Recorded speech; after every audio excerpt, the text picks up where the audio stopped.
טוב, אז אנחנו בעצם אחרי חנוכה, חנוכה כמה חיכינו לאור ולכל הטוב הזה שמגיע אלינו בשמונה ימים האלה, שאנחנו כל יום מוסיפים עוד נר ועוד אור ועוד קדושה שמגיעה אלינו. אני רוצה לשאול אתכם שאלה, אם עכשיו הייתה מגיעה לכאן מישהי, והייתי אומרת לכם, תקשיבו, היא בחורה שמעשנת רק חצי קופסה ביום, מה הייתן, איך הייתן מקבלות אותה?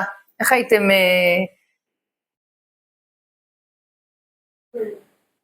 מעשנת רק חצי קופסה, ככה הייתי מציגה אותה. רק חצי קופסה, כן. כאילו...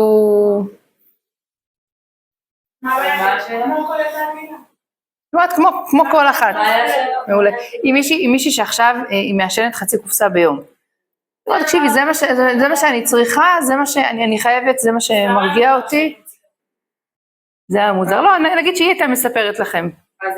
זה משהו שהייתם, זה כן, זה משהו שהייתם... כמו זה שלך וזה מה שאת צריכה. ועדיין באיזשהו מקום היינו מבינים רגע שנייה, אם בגילך את כאילו מכורה לאיזושהי חצי קופסת סיגרות שאת לא יכולה ואת ככה מחכה, בודקת על הדקה, מתי יוצאת שבת ואני צריכה כבר את הסיגריה, את אומרת רגע שנייה, משהו קורה פה. אבל אם הייתי מכניסה אתכם מאחורי הקלעים, והייתי אומרת לכם, תקשיבו, היא גדלה בבית מאוד מאוד לא פשוט. שני ההורים שלה היו מעשנים. היא ישנה עד לא מזמן 2 חפיסות ביום. ועכשיו היא מצליחה לשמור רק על חצי קופסה. אז המבט שלכם היה משתנה, נכון? זאת אומרת, כל דבר שאנחנו בעצם נפגשים איתו, זה מאוד תלוי מה עומד מאחוריו, מה הסיפור שעומד שם, מה ההתמודדות של הבן אדם, נכון? ואנחנו יכולים לראות בן אדם, שהחיים שלו התחילו במינוס 40. יכולים לראות מצד שני אדם דתי, שגדל בבית דתי, והוא עלה נגיד ב2 דרגות. אבל האדם הזה שנולד בבית עם מינוס 40, והגיע למספר 3 או 4, אתה אומר, בונה, הוא עשה תהליך הרבה יותר ארוך, הרבה יותר אמיתי והרבה יותר עמוק, מהבן אדם הזה שכאילו עלה 2 דרגות. זאת אומרת, הרבה פעמים ההתבוננות שלנו והעיניים שלנו צריכות להיות עיניים, אני קוראת לזה, עיניים של תחנת דלק. יש עיניים ויש מבט שנותן כוח, ויש מבט שהוא של תחנת שאיבה. אתם מכירות את המפגשים האלה? שאתם מגיעים לאיזשהו מקום, לאיזשהו מישהי, ואתם מרגישות שכאילו רוקנו אתכם מכוח, ואתם כאילו, אומרת, וואו, למה באתי? למה באתי לכאן עכשיו? שלום, ברוכה הבאה. ויש מקומות שאת מגיעה ואת אומרת, וואו, איזה כיף שבאתי, כמה טוב שבאתי, יצאתי עם מלא מלא מלא כוח עכשיו לתקופה הקרובה. אז בא לי שא' נהיה נשים של תחנת דלק. שכל מי שתיפגש איתך עכשיו, תרגיש שהיא נפגשה עם תחנת דלק.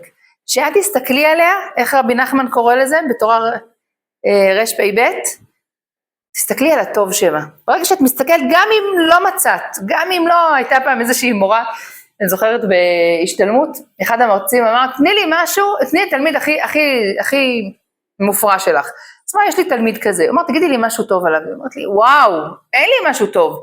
אז הוא אמר לה, מה הוא עושה, הוא מפריע, כל השיעור הוא מפריע, כל שיעור הוא מפריע, כל שיעור הוא מפריע, כל שיעור, אז הוא אמר, תקשיבי, אני כבר יודע עליו כמה דברים. א', הוא אדם מאוד עקבי, הוא כל שיעור מפריע לך, יש לו כבר משהו טוב אצלו.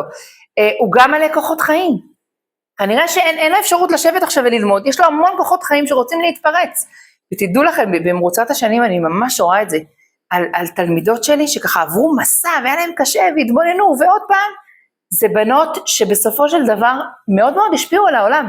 הלכו לתפקידי מפתח, הלכו לתפקידי ניהול, הקימו דברים, הקימו חוות, ואת רואה את זה, כי מי שיש לו כוח, והוא מתמודד, ובכל מקרה הוא חורק שיניים, ויודעת שעכשיו מה זה בא לצאת למעיין, בא לצאת לטייל עם החברות שלה, אבל לא, היא אומרת לא, זה לא טוב עכשיו, היא לוקחת את עולם התענוג של השנייה, ואומרת לו רגע, אתה תחכה, היא חורקת שיניים, והיא לומדת, והיא לומדת לבגרות ולמתכונת, ומה שצריך לעשות, אם זה עכשיו אפילו לעזור בבית, שבת לעזור בבית, עכשיו לעשות תפקידים מאוד מאוד אפורים, של לשטוף כלים, לסדר את החדר כדי לשמח את אמא.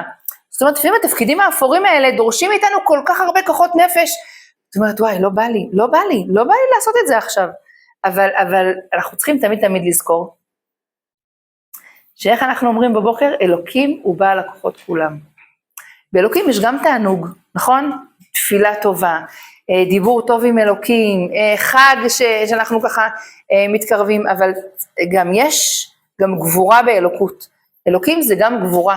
העברתי על זה השבוע שיעור לנשים, על זה שלפעמים בתור אימא, את רואה את הילד שלך לומד ללכת, ואת מתה לבוא לעזור לו, ואת רוצה להחזיק לו את העיניים, ולהגיד לו יאללה בוא תלך בוא נחזיק לך את העיניים, לא, אבל אם את תחזיק לו את העיניים, הוא לא ילמד ללכת, הוא צריך לעשות כמה צעדים וליפול, עוד פעם לקום וליפול, וככה הוא ילמד. זאת אומרת, לפעמים אלוקים מסתכל עלינו גם בתור אומה, ואומרים, רגע, אתם מתנהגים כמו שצריך עם החמאס? עם האויבים שלכם מסביב? אלוקים בשנייה יכול להעלים אותם, קשה לאלוקים להעלים את כל הערבים, את כל החיזבאללה, את החמאס, אין לו בעיה. זאת אומרת, באיזשהו מקום הוא אומר, תקשיבו, תגדלו רגע מהניסיון הזה, אני יכול לעזור לכם, אבל אני לא רוצה לעזור לכם. לפעמים אנחנו מתבלבלים, ואנחנו אומרים, אלוקים, למה אתה לא עוזר לי? למה? קשה לי מאוד, תעזור לי, תבוא, תהיה איתי, אבל אלוקים יגיד לך, אני רוצה שאת תעשי לבד. אני יכול לעבוד לך ברכה, אני יכול לעזור לך במה שתעשי, ואת תרגישי שיש לך סייעתא דשמיא מטורפת, אבל אם את לא תקומי ותעשי, זה לא יקרה. זאת אומרת, אנחנו שוב חוזרים רגע למקום הזה, שיש לנו כוחות נפש, ויש לנו גם אתגרים, שאנחנו צריכים לעמוד בהם, ולא תמיד אנחנו עושים את מה שטוב לנו, וכיף לנו עכשיו. וחשוב לי מאוד ככה, אחרי חנוכה, איך מישהי אמרה לי פעם, טוב בסדר, היה חנוכה, נגמר, אני חוזרת להיות מה שהייתי גם לפני חנוכה. מה זה משנה, היה חנוכה, יופי, מה השתניתי? מה, אני בן אדם אחר? מה, אני עכשיו מישהי אחרת? לא, אני אמשיך לאחר לשיעור, ואני אמשיך לא להבין מתמטיקה, ואני אמשיך לצרוח על אמא שלי, כן, כי היא מעצבנת אותי, אז מה, היה חנוכה, מה קרה?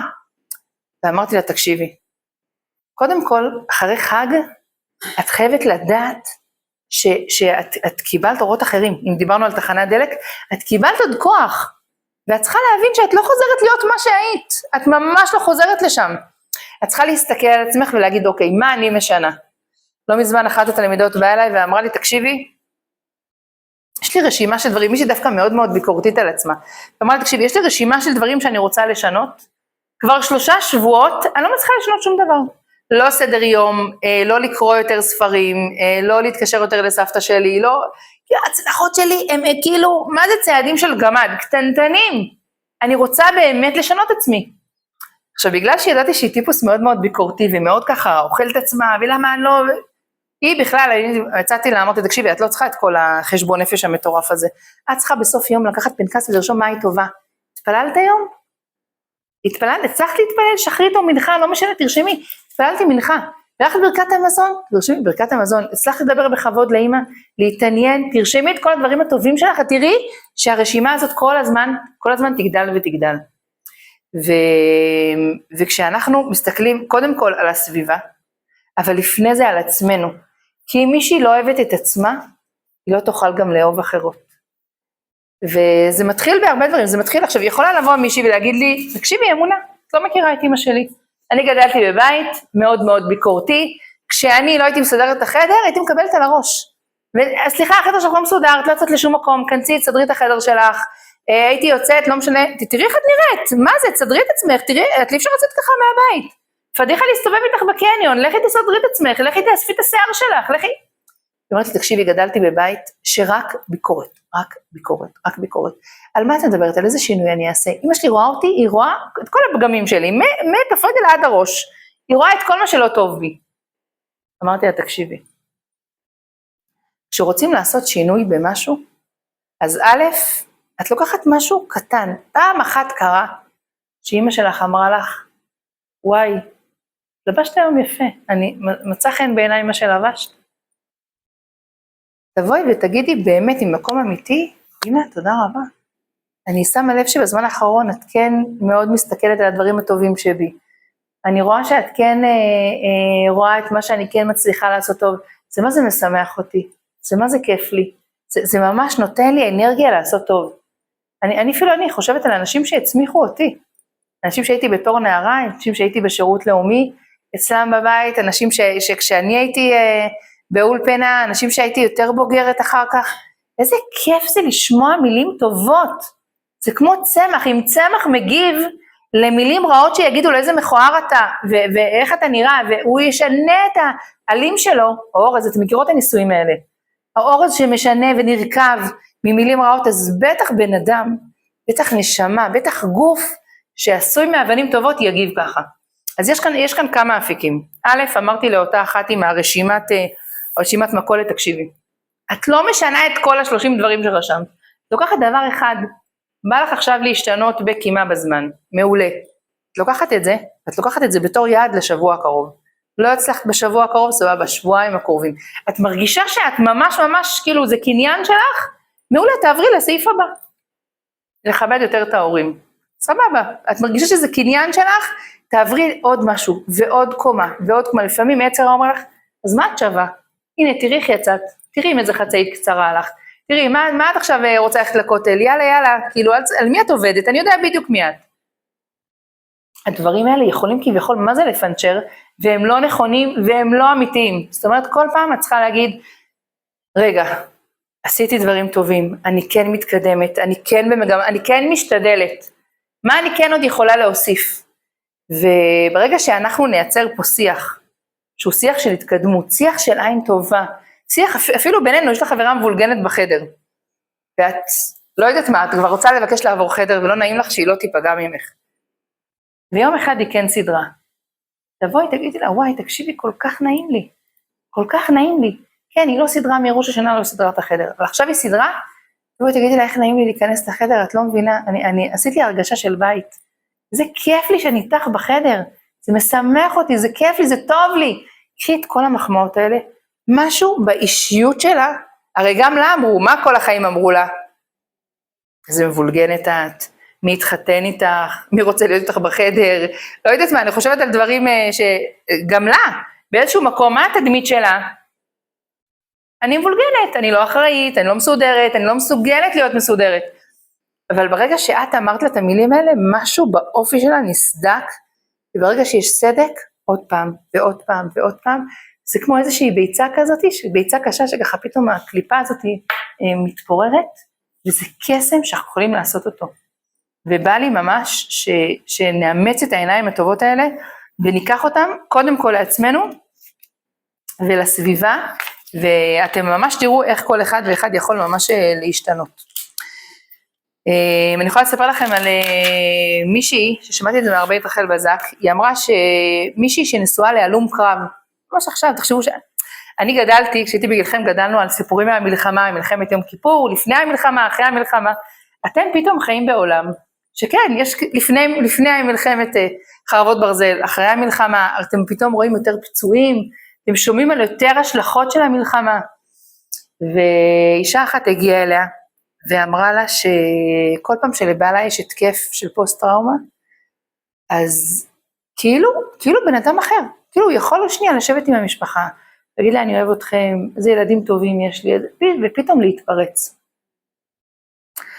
ואז היא אמרה, האישה הזאת, תראו מה זה בחוכמתה, היא אמרה משהו מאוד מאוד חשוב, היא אמרה שהיא למדה להבין שהחושך הזה שבעלה מביא איתו, בתקופות האלה, הוא לא מחשיך על תקופות הטוב שלו. זאת אומרת, יכול להיות בן אדם שיש לו התמודדות באיזשהו נושא, אבל אנחנו לא יכולים לצבוע את כל האישיות שלו משם. והיא ממש עבדה על זה, היא אמרה, אוקיי, כאן קשה לך, אני רואה אותך, ואני מחכה בסבלנות שתחזור להיות באמת מי שאתה והאבא הטוב שאנחנו מכירים. ויום אחד הוא אמר לה, את יודעת, אני מרגיש איך כל פעם שיש לי התקף של פוסט טראומה, אז העיניים הטובות שלך, שאת מתבוננת ומסתכלת בי, הן ממש מרפאות אותי. כאילו אני אומר, אם אשתי, האדם שהכי קרוב אליי, מסתכל אליי בעיניים כאלה טובות ומכילות, אז יש לי סיכוי להתרפא. יש לי סיכוי להיות אדם טוב. והמבט הזה, תדעו לכם, לפעמים, לא צריך להגיד הרבה. לא צריך להגיד הרבה למישהו שמתמודד, למישהו שקשה לו. לפעמים לבוא במבט טוב, אבל אמיתי. שלום. מבט טוב ואמיתי שבא מכאן, מתוך הלב בפנים, הוא ירפא את הלב. ואני ממש מברכת אתכן ואותנו, את כולנו, שיום יבוא ותפגשו אנשים טובים. אני תמיד, לרוב, כשהילדים שלי יוצאים מהבית, אני אומרת, וואי, הקדוש ברוך הוא, תפגיש אותם עם אנשים טובים, אנשים שיעירו את הטוב שבהם, אנשים שיעצימו אותם, אנשים שיהיה להם כיף איתם, לא אנשים שיגררו אותם למקומות לא טובים. והמפגש הזה עם טוב הוא עוצמתי. לא יודעת אם סיפרתי לכם, אבל פעם לפני החתונה שלי, התחתנו ביום ראשון, אז ביום חמישי היה לי מדידות אחרונות לשימת קלה, נסעתי עם דודה שלי לבית שמש, מדעתי וחזרנו חזרה לירושלים בכל מיני סידורים, ודודה שלי אמרה לי, תחכי פה ברכב, אני הולכת להביא משהו, זה היה ליד 100 שערים, עכשיו אני לא ידעתי, שממש מול הרכב זה ישיבת פורת יוסף, פתאום יצא אחד הרבנים שאני שמעתי עליו, רב יהודה צדקה, ואמרתי, וואי, אמונה, את מתחתנת ביום ראשון, לכי תבקשי ברכה, קומי עכשיו, מה זה התביישתי כאילו, לא יודעת מה, מביאים לי עכשיו, הייתי אומרת, לא, אני לא הולכת, אני לא עושה את זה. אבל אמרתי, אמונה, צי, יום ראשון תתחתן, תבקשי ברכה, להקים בית צריך ברכות, צריך הרבה סייעתא דשמיא, צריך. קיצור, יצאתי מהרכב, והרב כבר נכנס לרכב, הוא ראה אותי שאני עומדת, והוא מחכה שאני אדבר. עכשיו אני הסתכלתי על הפנים של הרב, וכאילו מהעוצמה שלו, מהצדיקות שלו, כאילו נעלמתי דום. נעתקו לי המילים. פתאום לא הצלחתי אפילו להגיד לו, הרב, אני מתחתנת ביום ראשון, תן לי ברכה. כמה מילים זה? הרב, אני מתחתנת ביום ראשון, תן לי ברכה. תברך, 7 מילים.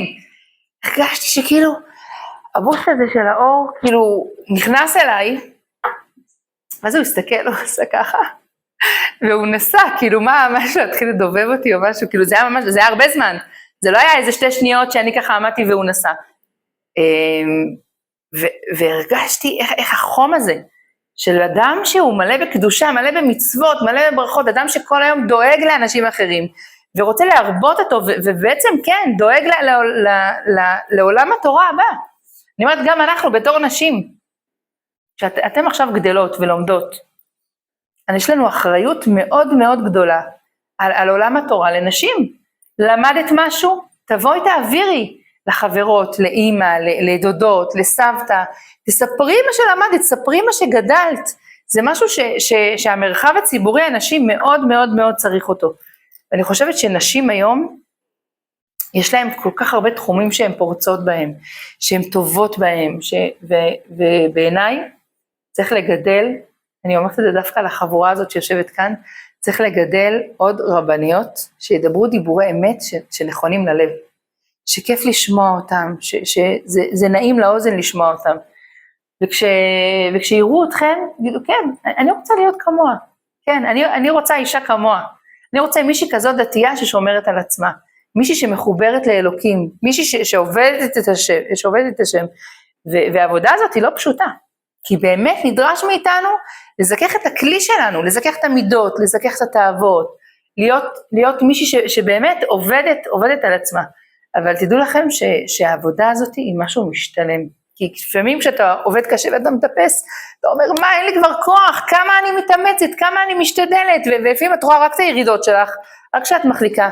אבל שנייה רגע, תסתכלי שנייה בסוף שנה, סוף חודש, סוף יום, תסתכלי שנייה אחורה, תראי כמה טיפסת, תראי לאן הגעת, תראי מה נהיה ממך בסוף שנה, תראי את הטוב, תראי כמה השתדל, אל תסתכלי על הכישלונות שלך, כי כישלונות הם תמיד בונים אותך, איך כתוב? 7 יפול צדיק וקם, כולם נופלים, אבל מי קם? מה כתוב בתחילת הפסוק? 7 יפול צדיק וקם, למה הוא קם? כי הוא צדיק. זאת אומרת, הנפילות הם חלק מהתקדמות. ילד שלומד ללכת הוא נופל מאות פעמים הוא נופל והוא מועד ואין לו אומץ והוא עוד פעם ועוד פעם ועוד פעם. עכשיו, אנחנו יכולים להגיד לו, טוב, בסדר, אז אל תלך. אף אחד לא תגיד את זה לאח שלה הקטן, נכון? זה לא משהו שבכלל מתקבל על הדעת. אז למה כשאנחנו נופלים, את אומרת, טוב, אין לי סיכוי. טוב, כנראה לא יצא ממני משהו. למה לנו, כביכול יש את המשפטים האלה שאומרים לנו, טוב, אולי לא לעשות את זה. אז אנחנו צריכים, א', לקחת את האור הזה של חנוכה של מוסיף והולך, וכל הזמן להוסיף את האור, לקחת עוד דבר ועוד משהו, ולפעמים, אתם יודעים, אני שומעת, לפעמים נשים, גברים, שהגיעו כבר לגיל 50-60, ואומרים, את רואה אותי עכשיו, אבל את יודעת מה אני הייתי? אני הייתי בצבא ככה וכך, 30 שנה הייתי בצבא, עשיתי ככה וככה. אני הקמתי בית ספר לזה וזה, אני עשיתי, אוקיי, ומה עכשיו? כאילו לפעמים ההתרפקות כזה, על איזשהו גן עדן כזה שנמצא מאחור, ומה אתה עושה היום? כאילו, מה ההשתדלות שלך? מה הנקודות שלך שאתה אומר, אוקיי, זה אני צריך לשנות, פה צריכים אותי, פה אני מתנדב, והדברים האלה, התקדמות, הם קריטיים, אין דבר כזה שבן אדם עומד במקום. מי שעומד במקום הוא בהכרח הולך אחורה. זאת אומרת, ההתקדמות הזאת, בקצב הנכון, בזמן הנכון, במקום שהוא אמיתי ונוגע, היא חשובה מאוד, וכמובן שאנחנו עם ידיים פתוחות, עם ידיים שבעצם אומרים, קדוש ברוך הוא, תעזור לי. ולסיום, כולכן מכירות את מבחן המרשמלו, נכון? מביאים מרשמלו לילד ואומרים לו, תקשיב, אני עוד דקה הבאה, אם אתה לא אוכל את המרשמלו, אני מביאה לך עוד אחד. עכשיו עשו את זה על ילדים, ועקבו אחריהם, עכשיו היו ילדים שככה, קושי, קצת ליקקו, קצת לקחו משהו, זה פשוט מתוק לראות את זה, אני אצא לכם לראות את זה, והיו ילדים שממש ככה, ישבו על הידיים שלהם, והסתובבו, ולא הסתכלו על זה, והזיזו את זה לצד, כדי לא לעמוד בפיתוי, ועקבו אחרי הילדים האלה, הייתה ילדה אחת שבכלל רק האמא יצאה, לקחה, אכלה, קמה, ולקחה את הצלחת לפח, ועקבו אחרי הילדים האלה, וראו שכעבור 30 שנה, הילדים האלה שהיו בני 4-5, לא ילדים גדולים בכלל, הם ראו שמי שהיה לו את יכולת האיפוק הזה בחיים, הצליח והגיע למשרות מאוד גבוהות, לפיתוח של העולם, והגיע למקום של השפעה מאוד מאוד גדול, בטח כלכלי, בטח שהרוויח הרבה, אבל גם מצד האישיות שלו, וואו, אני באמת יכול להגיע, זאת אומרת שיכולת האיפוק שלך מצד המחקרים, זה באמת מדד מאוד מאוד גדול להצלחה בחיים. עכשיו, אני זוכרת שלפני כמה שנים, הרב שמואל אמר, סיפר שהוא היה בקורס קצינים, קורס סיום של קצינים, והוא אמר, ראיתי שמשהו מדהים, ראיתי שמעל חצי מהקצינים, בקורס קצינים, הם כיפה. זאת אומרת, אדם דתי שגדל מגיל קטן, אתה לא יכול עכשיו לכבות את האור כי עכשיו שבת, אתה לא יכול לאכול גלידה כי עכשיו אכלנו בשרי, תחכה עוד מעט ניתן לך, לא יודעת עם 6 שעות, אבל לתת לו את הזמן הזה שיבין שלא אוכלים מיד בשר וחלב, ילד שעובד ואומר קריאת שמע על המיטה, ובבוקר נוטל ידיים למרות שלא בא לו, ואוסף את המשחקים, ומתקרח ומתארגן, יש בו משהו שהוא יגיע הרבה יותר רחוק.